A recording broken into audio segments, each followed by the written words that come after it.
بابەتی یەکەمیان خاتو مەریەم نەمازی دەربارەی ئیسلام و ئیسلامیزم و گەورەترین ڕێگری بەردەم ژن قسەمان بۆکە. Ms. Miriam Namazi, she will talk about Islam and Islamism as the greatest challenge for women. Please have the mic. Yeah.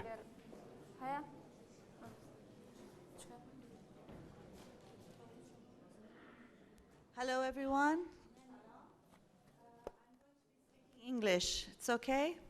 Yeah. It's a great honor to be here. I'm really happy to be here. I feel like I've come back home. And so it's a great pleasure to be able to speak to you. I want to talk about Islam and Islamism as being one of the greatest obstacles to women's liberation.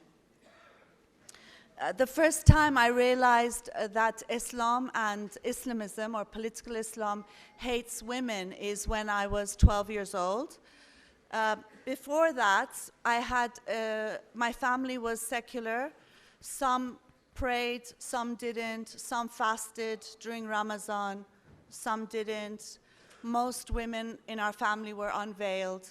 And our gatherings and schools and workplaces were not segregated. And then everything changed. I remember when I was 12 years old, the Hezbollah came to my school in order to segregate the boys from the girls, because I went to a mixed school at the time. And we were running circles around the Hezbollah. You know, the boys would run into the girls section and the girls would run into the boys section.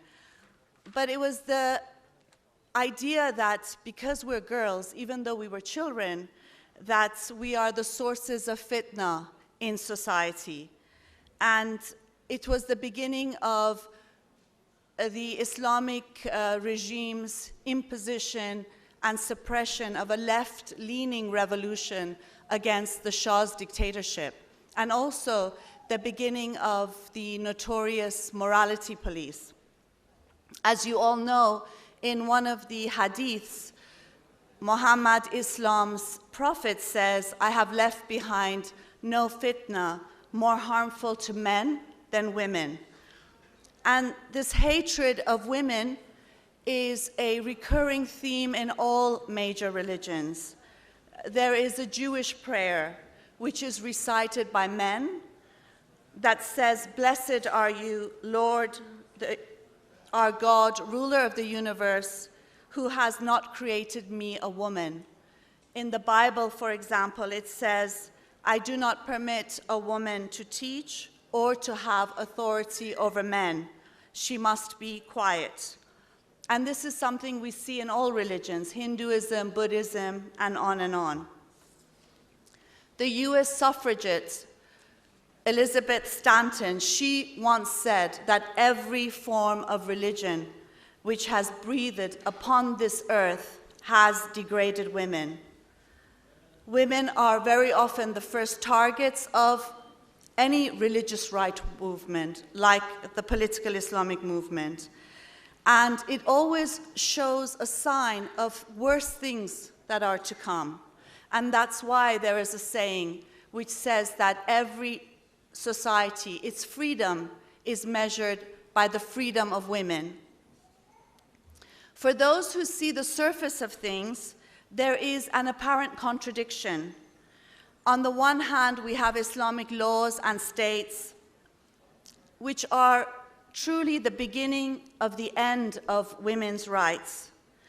A pillar of Islamist rule is to erase women from the public space.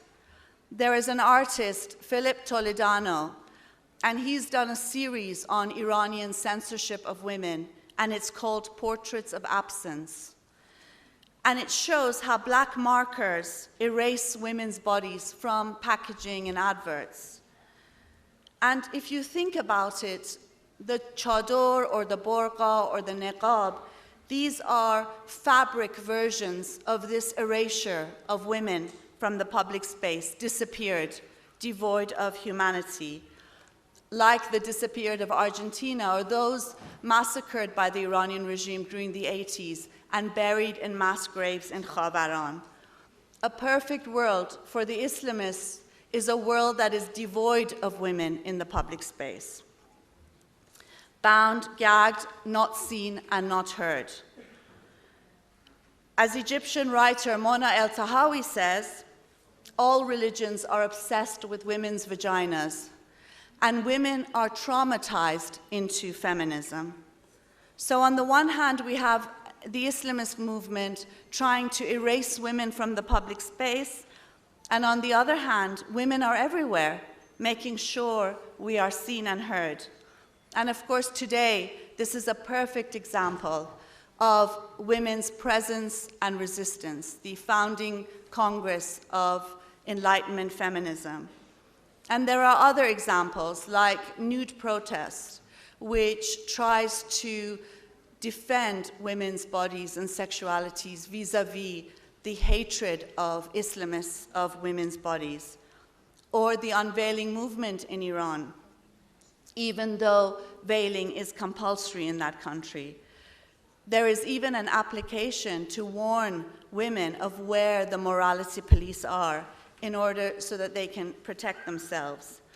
And we've seen wonderful images of discarded veils strewn en route of the route where people are fleeing Daesh-held territories and reaching liberated Kurdish areas.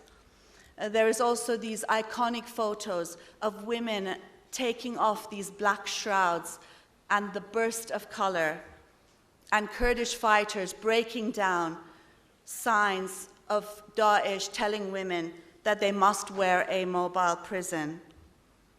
And this female presence is seen in all aspects of people's lives, including against gender segregation.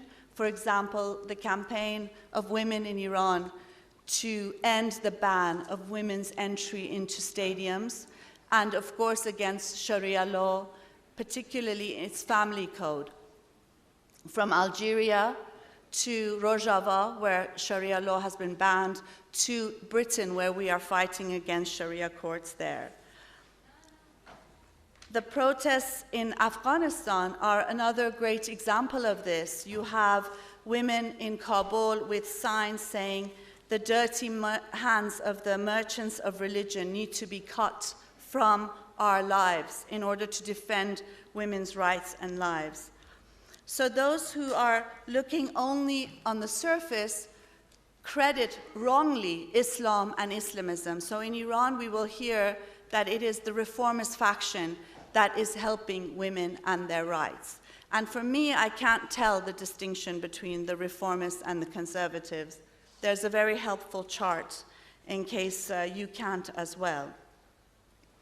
And this sort of crediting the Iranian regime for women's resistance in Iran is like, to me, crediting the racial apartheid regime for the Black liberation movement, or crediting segregation in the United States for the wonderful civil rights movement.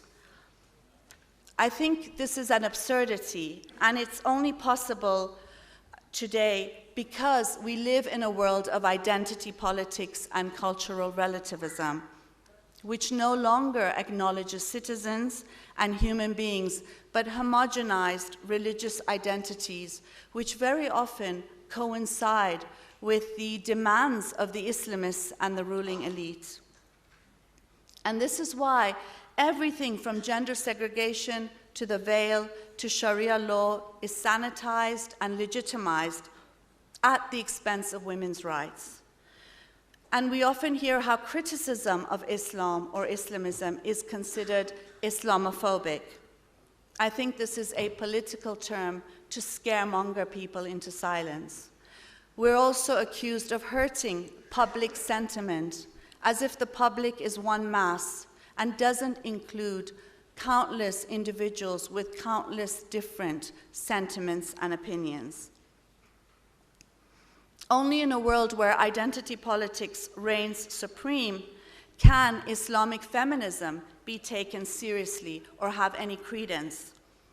In my opinion, Islam can never be feminist. Religion can never emancipate women. The late Iranian worker communist Mansour Hekmat said, "No theology is liberating. Theology is the antithesis of liberation. It signifies people ignorant, obstructing their independent thought, and consigning them to an unknown creator and world. Liberation theology is nonsense. It's like saying liberation fascism. It's a contradiction in terms. Theology cannot be liberating, whether it is Christian, Buddhist, or Islamic." For 19th century intellectuals, liberation before anything else meant liberation from religion and the fetters of imposed thought. But now theology has become liberating. The US suffragist Elizabeth Stanton once said that the Bible and church are the greatest stumbling blocks in the way of women's emancipation. And I think today clearly we can say that about Islam and political Islam. In fact, if there's any positive change in women's condition, it's not thanks to Islamic laws or states, but despite it. It's in fact thanks to women's resistance against Islam and Islamism. Of course, that's not to say that believing women, that Muslim women cannot be feminists. Of course they can, just as men can be feminists and women can be misogynists. But one can only be feminist if women's emancipation trumps religion. Whilst people, even believers, can be feminists, religion cannot. It's fundamentally patriarchal and anti-woman. It aims to police women's behavior and sexuality and defend male and, by extension, community and national honor. In identity-based politics, women are not seen as individuals with rights, but as bearers of their community's honor, to be protected or raped, depending on who they are. Daesh's Yazidi sex slaves are the greatest and most heinous example of this. Islamic feminists like Shirin Ebadi will say that this is not because of Islam. This is because of misinterpretations of Islam. But the Quran and Hadith are overflowing with misogyny and anti-women rules and regulations. Stoning to death for adultery, for example, is in a Hadith. Wife beating is in the Quran. Islamic feminists will say the mistreatment of women is because of bad interpretations. But the problem with good versus bad interpretations is that yours is just one more of many. And even if you have a good interpretation, it is the Islamists who decide. They make the rules. They own the state. But more importantly, is there an interpretation that is good enough for women in the 21st century? And if you follow this, it can reach the levels of absurdity. If you take Surah Al-Nisa, for example, Islamic feminists will say that it's positive because it allows for women not to be beaten immediately, but it gives several steps. They also say that men are not obliged to beat their wives, and if they do, it is meant to be without leaving marks or with a feather or lightly. When I hear things like this, I think this is justifications of people who want to defend Islam and not defend women's rights. From a woman's rights perspective, no woman should be beaten. Lightly, not lightly, full stop, end of story.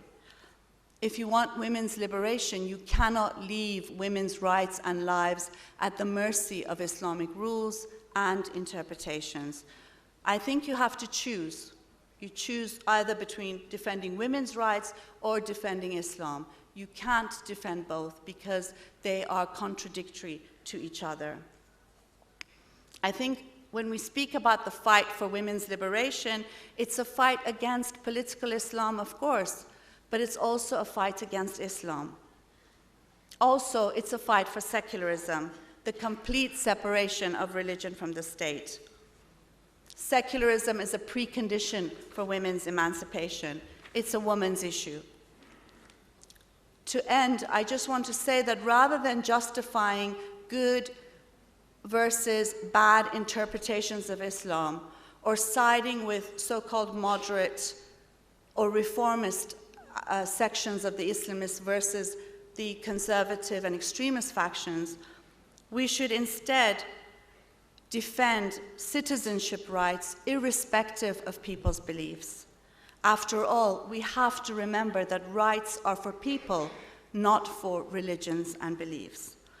And it would serve our societies better to insist on women's equality and secularism, and to say very loudly and very clearly that these demands are not Western, they're not Eastern, but they're universal. Zor sepas and biji azadiye janan. Thank you very much.